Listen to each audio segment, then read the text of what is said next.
L'abbaye Sainte-Marie de Langres-sur-Mer a été fondée au XIIe siècle, elle est contemporaine de Notre-Dame de Paris. Il y a eu des communautés bénédictines, donc des moines bénédictins qui étaient sur place pendant pratiquement 7 siècles. À la Révolution, l'abbaye a été déclarée bien national et le village, les habitants du village se servaient des pierres qui restaient de l'abbaye en ruine pour construire leurs maisons. Il y a plusieurs maisons du village qui sont entièrement construites grâce à des pierres de l'abbaye.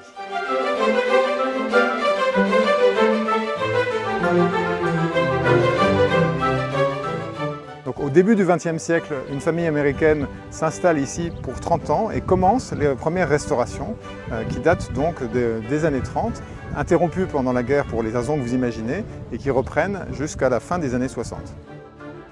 Donc, à partir des années 60, la famille acquiert l'abbaye pour continuer à la restaurer et donc nous sommes la seconde génération à essayer de maintenir et d'entretenir et de restaurer ce patrimoine qui est exceptionnel.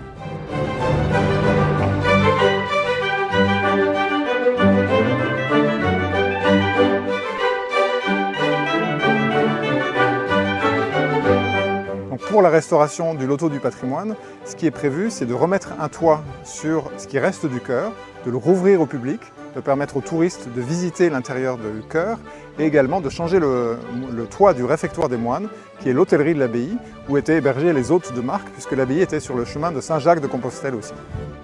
C'est un chantier qui se monte à près d'1 million d'euros, c'est un petit peu moins. Dans ce chantier, le ministère de la Culture nous finance 40% du chantier, 20% est financé par le département du Calvados et la mission Berne finance quasiment le complément, sachant qu'il reste à notre part et à notre charge une part d'autofinancement à trouver. Une abbaye, c'est un chantier permanent, il y a toujours des choses à faire. On pense quand même on aura pris un petit peu d'avance puisque nous avions prévu, dans le meilleur des cas, peut-être 25 années pour réussir ce pari de trouver des financements.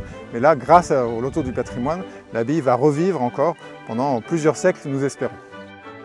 Il y a des projets, il y a toujours des projets qui seront des projets de moindre importance par rapport à ces travaux considérables qui vont avoir lieu. Mais oui, il y aura toujours des projets annexes qui seront ajoutés par la suite. Si l'auto du patrimoine n'avait pas choisi l'abbaye comme monument emblématique de Normandie, tout ce qui va se passer serait resté à l'état de rêve et transmis aux générations suivantes avec l'espoir qu'un jour cela puisse arriver.